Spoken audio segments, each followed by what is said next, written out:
Everybody's selling it. Yeah. Everybody's buying it. Yes, you can't get enough of that stuff. Some like it weak, some like it strong. Stuff is what they want, right or wrong.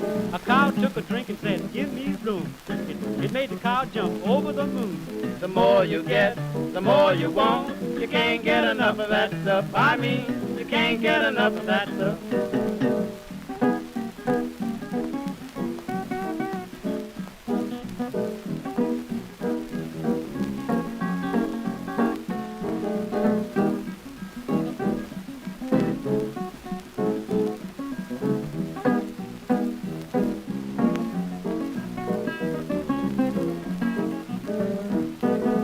Everybody's selling it. Yeah. Everybody's buying it. Yes, you can't get enough of that stuff.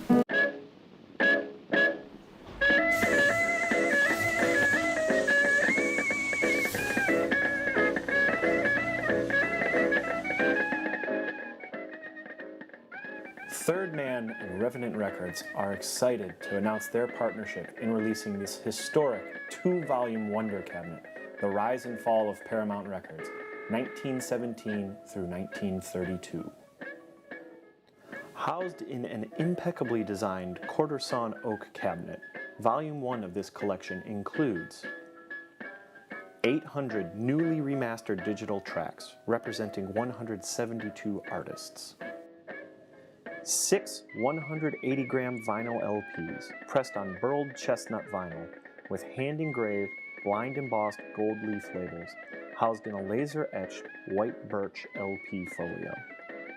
A deluxe 250-page large-format cloth-bound book complete with artist biographies and the history of the first 10 years of Paramount Records.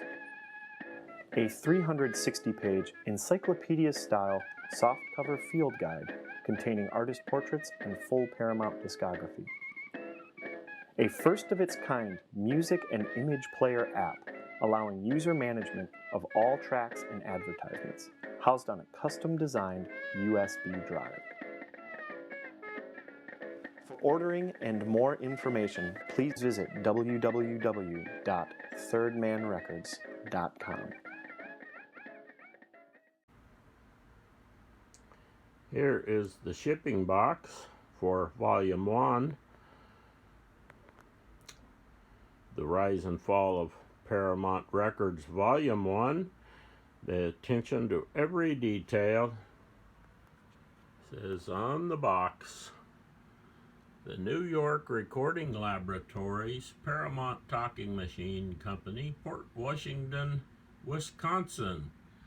Yep, Jack White is just really good at what he does, and this is just an example of the presentation of this series. I'm going to attempt doing this as kind of an unboxing. Of course, I've had this open before. See if I can pull it out on camera.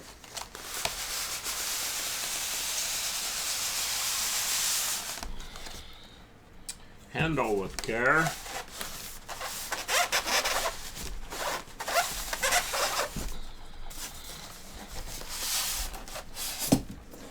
And of course,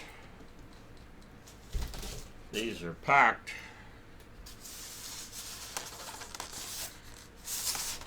No worries.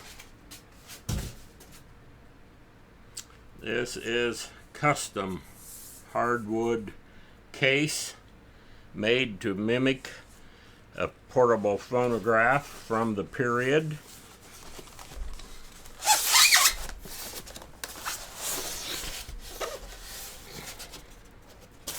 Been a while since I've opened this baby up, but beautiful hardwood oak custom handmade cabinets. There is where you would put the crank if it was an old wind-up phonograph. Metal casting Paramount logo, the early records. And going to open up this way.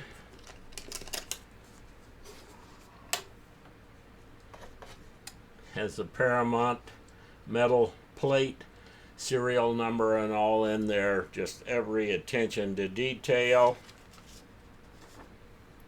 Here is a little Paramount cabinet wonder showing you what's in it, how to take it apart.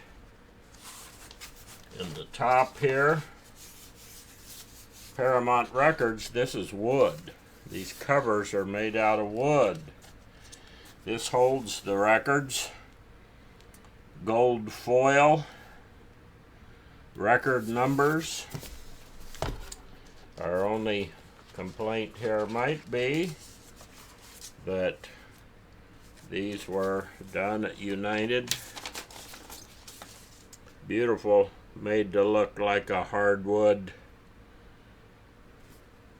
I think these aren't quite as good of quality as the volume 2 that you will see. And one of the complaints that I saw online when these came out, that's a little chip there, different custom label for each record. And as we all know, United has a little trouble getting the labels on straight, getting them up without being messed up. So forth. I'm happy to have these. I bought this set before I got back into vinyl records, and so of course actually have not ever even played one of these. These do have the holographic thing in the vinyl. Jack White just does every little thing, and similar.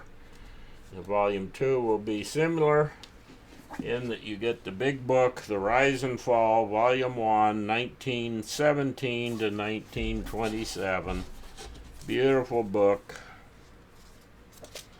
You see, I've used this book. I got the yellow stickies in it. This has a complete history of the company, of Paramount Records, historical information. This book is outstanding, really informative. Lots of information, and when you get back in here, you got copies, high quality copies of actual advertisements from back in the day. Jelly Roll's first cousin, Norfolk Jazz Quartet. Great little book, and you also get copy of a catalog from 1924 showing some phonographs, portable, from 1924. Nice little book. This has the field guide, which is not in here because I've had the field guide out. That's the book that tells you about all the artists and all of the records and lots of historical information. And when I opened this up to do this video, I didn't realize I didn't have the book in here. That's okay. You'll see the book in volume 2. What's important here, this is made to look like a phonograph reproducer from an antique wind-up Victrola phonograph. And of course, the part that we want, there's the flash drive, 400 MP3 files. They borrowed the best copies of the records they could find from around the world. They've cleaned them up. They've used one of the experts in restoring 78 RPM. And so this is just a joy to have, and I wanted to do a relatively quick video here. I'm going to use a few of the advertising clips from Third Man Records, and just to show you what this set looks like. So just keep them spinning. Stay tuned for volume 2 with a case, I think, even more spectacular than this beautiful handmade hardwood oak custom case made to look like a portable phonograph from the time, from the period. Just a little quick view of what else comes in volume 1. The Paramount Book of Blues, extremely rare book, only one known copy. The guy that later on took over all the assets of Paramount had this book. I had a copy of it done some years ago earlier, and again, I think there's only one original copy of this, and it's great that it's been reproduced. And this actually has some music in it by people who are on Paramount. There's Lemon Jefferson, Blind Lemon Jefferson, has one of the publications of Jimmy Bly here, which is the only published version of his music. So beautiful little book. And of course the field guide, Paramount Records, which who do I have it open to here? Elzady Robinson. And you can see here lots of information, biographical information, her record output, the records that are in here. And as I'd said, the great thing about this book is you get all those MP3 files, you can listen to them, you read about the artist, and the MP3 file in this book, that's worth the price of the package, not counting all of that beautiful presentation you get. So just wanted to toss this in, and thank you. Jack White may be best known for his days with the retro garage rock band The White Stripes. With his latest project, White is reaching way back to the early 1900s.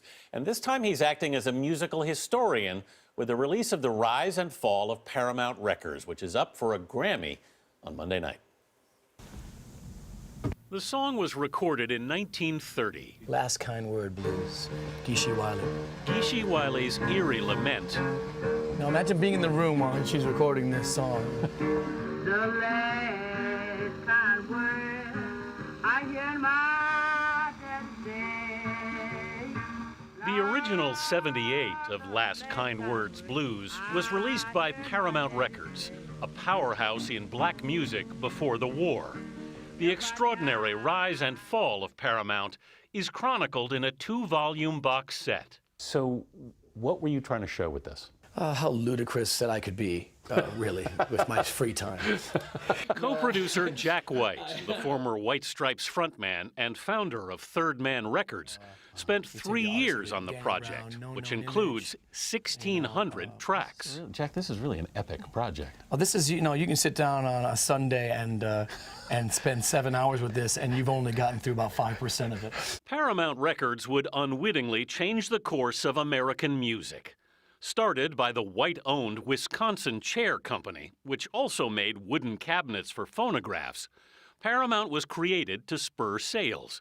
The label released artists in all genres, but their biggest sellers were race records.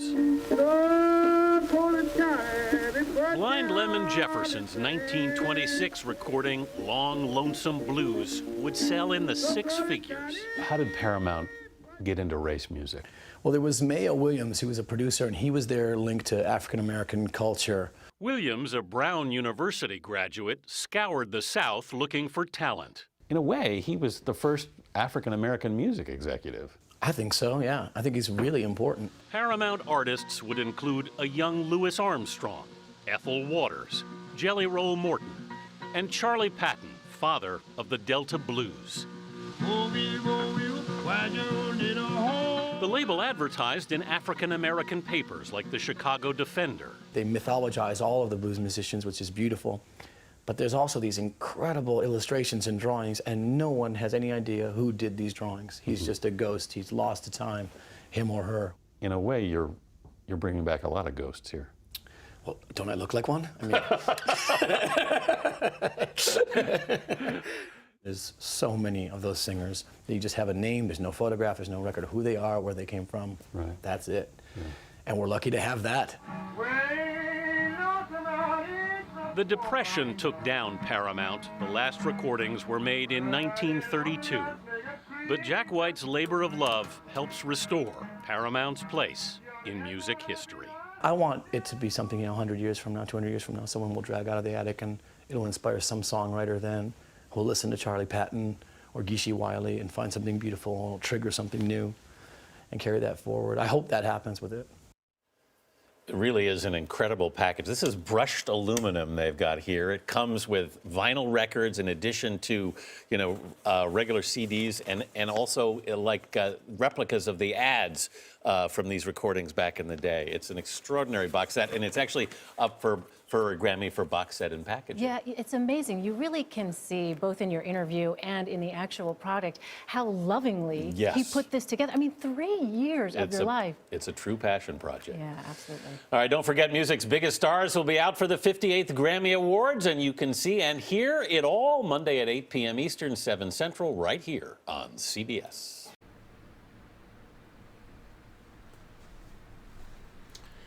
Here is the rise and fall of Paramount Records, Volume 2, put out by Jack White's Third Man Records.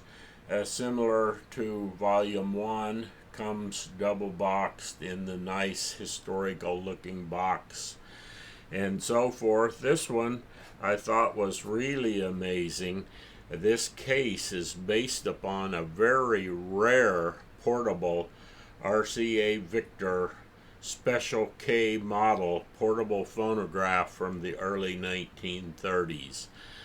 I used to buy and sell antique phonographs. I never saw or heard of one of these or even saw a picture until this thing came out. Then I researched it a little bit. A few of them have sold at auction, but I've never actually seen one.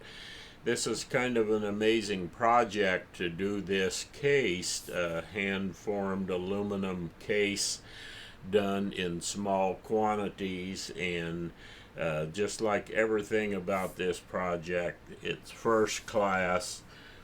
Paramount Records serial number on here, suitcase with feet on the bottom,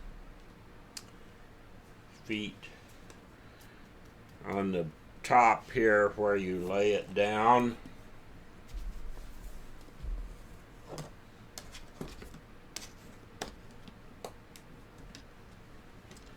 Open it up. This part folds out, has plastic sleeves in there. This holds the vinyl records.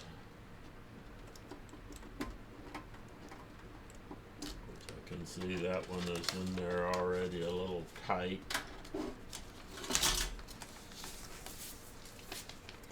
These are labelless records, white 180 gram vinyl, pressed at United, but I've played one of these and it sounds quite good, and I think they put a little extra effort in when they press these. 6 records.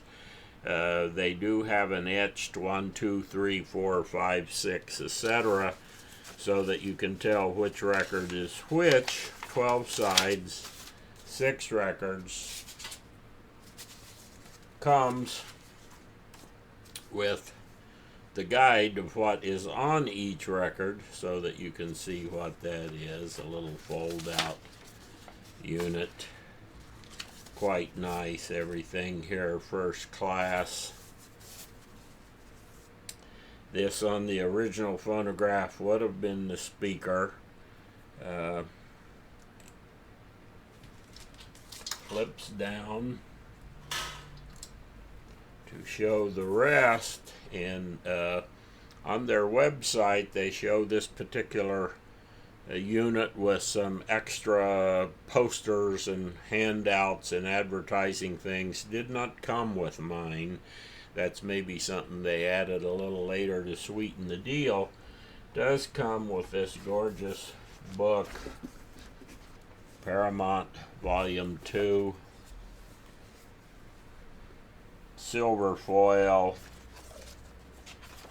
Won't flip through all of it here. Advertising from the period. Some historical information about Paramount. Volume 2 here is from 1928 to 1932, which was the end of Paramount. So Volume 1 you get the earlier period. Volume 2 the later period. It's just spectacular. What's most important to me is what they call the field manual.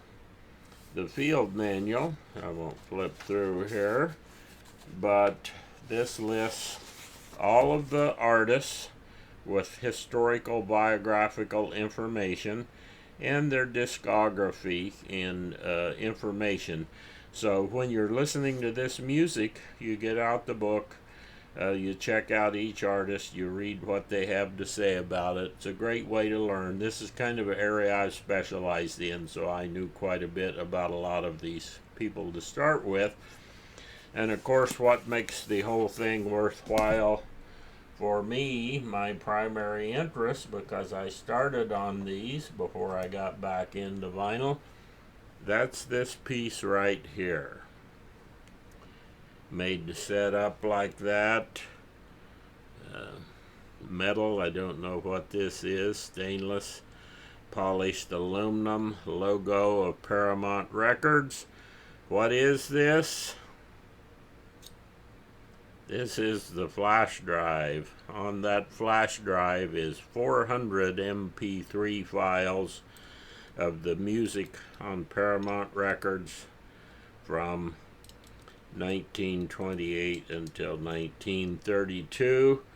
This comes with a player program that also has more information on it. And in my opinion, if this is all you had, it's worth the price. So that's what the set looks like. I can put that back in the case. I'm going to leave this book out, the field manual, because when I listen to these tracks, I want to read what it's all about. This is gorgeous. It's fun to have. It's kind of a coffee table book, but I'm leaving my copy in the case. And so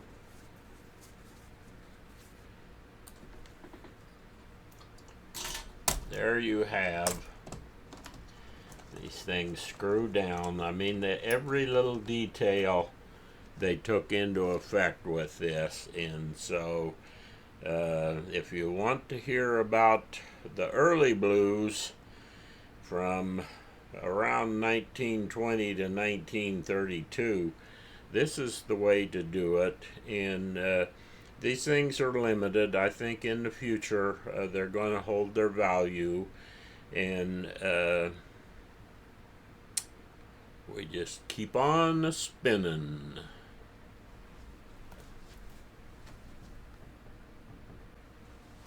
Well, I was wrong. I said these extras were not in my package. Where were they? They were behind all the records, and I'd never taken all the records out, so I didn't even know they were in there. You should take your records out and, of course, play them. So here's one of the things in there. Advertising flyer, Charlie Patton, advertising a couple of his records, Running Wild Blues, High Water Everywhere. If you don't like that side, there's Smokey Harrison, Tommy Griffin. Of course, for me, there's Leroy Carr on the piano. So, nice reproductions of original information. Even the Mills Brothers, at their very beginning, were on Paramount. Cab Calloway. Pollock Blues. Wouldn't be politically correct today, would it? The Gone Dead Train. King Solomon Hill. We're kind of looking at this together for the first time. Okay, this is a big open up flyer. You got what I want. Oh yeah. And you know, these things are terrific. Now, I don't know if they were produced in this full size. You got to order blank, where you could have ordered the records from a company, and it's possible that something like this was issued. If it was, this is probably as rare as the records from the time. Let me pat that thing. sung by the Hokum Boys. Can I get some of that? The kind of stuff the Hokum Boys did. And this is, it's even got something written on it because, excuse me, these are rare. And this would have been a advertisement that went out. I'm not going to open this one all the way up. Advertising various kinds of music.